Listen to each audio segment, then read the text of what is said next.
Shalom saudara-saudara yang saya kasihi di dalam Tuhan Yesus, selamat pagi. Puji Tuhan, hari ini kita memasuki bulan yang baru, tepatnya 1 Oktober 2024. Apa artinya? Berarti sampai hari ini Ebenezer, Tuhan telah menyertai kita, dan dengan iman kita meyakini hari esok, lusa, dan selanjutnya Tuhan akan tetap beserta kita. Karena itu mari kita sambut renungan pagi pada hari ini.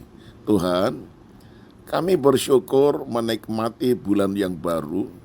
Hari ini tanggal 1 Oktober 2024. Kami boleh ada sebagaimana kami ada, sehat, tak kurang apapun. Semuanya karena kasih karunia Tuhan. Kami bersyukur kepadamu mempersembahkan roh, jiwa, dan tubuh kami di dalam penggembalaanmu. Karena itu pagi ini berfirmanlah kepada kami. Di dalam nama Tuhan Yesus, haleluya, amin. Tema pada hari ini yaitu menjadi manusia baru. Saya akan bacakan di dalam Yohanes 3 ayat 16. Apa yang dilahirkan dari daging adalah daging, dan apa yang dilahirkan oleh roh adalah roh. Nah saudara, pada suatu malam Nikodemus datang kepada Tuhan Yesus hendak menanyakan sesuatu kepadanya. Namun sebelum ia menyampaikan unek-uneknya, Yesus sudah tahu apa yang hendak ditanyakan olehnya, yaitu perihal keselamatan. Yesus pun berkata, sesungguhnya jika seorang tidak dilahirkan kembali, ia tidak dapat melihat kerajaan Allah. Jawaban Yesus ini membuat Nikodemus bertanya-tanya dalam hati, bagaimanakah mungkin seorang dilahirkan kalau ia sudah tua? Dapatkah ia masuk kembali ke dalam rahim ibunya dan dilahirkan lagi? Yaitu ayat 4. Secara lahiriah adalah mustahil seseorang yang sudah dilahirkan ke dalam dunia ini dapat masuk ke dalam rahim seorang wanita untuk dilahirkan kembali. Jangankan orang yang sudah tua, balita pun tidak dapat dilahirkan kembali. Nah saudara, apa yang dimaksud dengan dilahirkan kembali? Dalam hal ini, yang dilahirkan kembali adalah manusia roh kita, bukan tubuh lahiriah kita, supaya kita dapat melihat kerajaan Allah. Alkitab dengan tegas menyatakan bahwa kita dapat masuk ke dalam kerajaan Allah adalah karena kasih dan anugerah Tuhan semata-mata. Itu bukan hasil dari perbuatan baik yang telah kita lakukan, tetapi karena rahmat-Nya oleh permandian kelahiran kembali dan oleh pembaharuan yang dikerjakan oleh Roh Kudus. Titus 3 ayat yang kelima. Nah saudara, pertanyaannya sekarang, sudahkah kita menjadi seorang Kristen yang benar-benar telah lahir baru?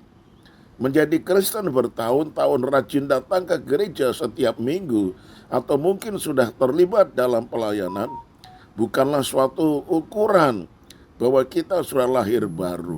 Nah saudara, adapun tanda seseorang telah lahir baru adalah kehidupannya yang berubah dari hari ke hari, memiliki karakter seperti Kristus, dan ada buah-buah roh yang dihasilkan. Lahir baru berarti hidup kita juga baru. Kehidupan lama harus benar-benar kita tinggalkan, dan kita mengenakan manusia baru yang telah diciptakan menurut kehendak Allah di dalam kebenaran dan kekudusan yang sesungguhnya. Efesus 4 ayat 24.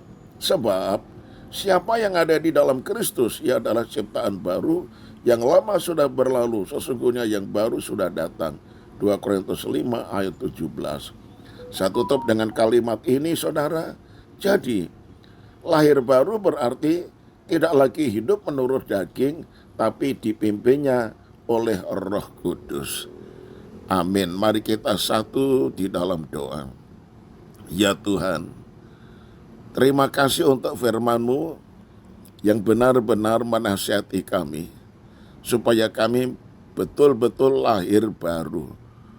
Itu sebabnya kami mengerti akan firman-Mu. Sebagai pengikut Kristus, kami harus sudah meninggalkan cara hidup yang lama, karakter yang lama, kelakuan yang lama, agama yang lama. Kami bahkan sudah mati untuk semuanya itu. Lalu kami mengenakan suatu keadaan yang baru, di mana hidup kami dipimpin oleh Roh Kudus di dalam jalan kebenaran dan kekudusan. Sehingga hidup kami betul-betul menghasilkan buah, yaitu buah roh yang pada akhirnya hidup kami menjadi seperti Yesus Kristus, dan itulah kerinduan kami. Terima kasih untuk firman-Mu yang memberikan kami dorongan untuk memperhatikan kehidupan Kristen kami. Sehingga Kristen kami bukan Kristen KTP, Kristen keturunan, tetapi Kristen yang benar-benar sudah lahir baru, sehingga akhirnya kami dapat melihat kerajaan Allah dan masuk di dalamnya. Terima kasih Tuhan, kami serahkan untuk hari baru, bulan baru mulai hari ini ke dalam tangan-Mu. Engkau gembalakan kami dan pimpin kami di dalam kebenaran, dan berkati kami dalam segala kebutuhan-kebutuhan sehari-hari kami. Bisnis kami, kiranya Tuhan buka jalan dan memberkati, karena di akhir zaman ini ada banyak saingan-saingan, sehingga melakukan usaha itu cukup berat, tetapi bersama dengan Tuhan kami dapat melakukan perkara yang besar.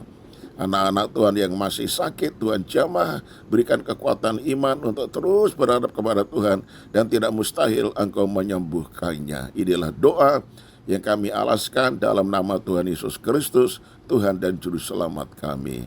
Haleluya. Amin. Selamat pagi saudaraku, tetap semangat, Tuhan Yesus memberkati. Shalom.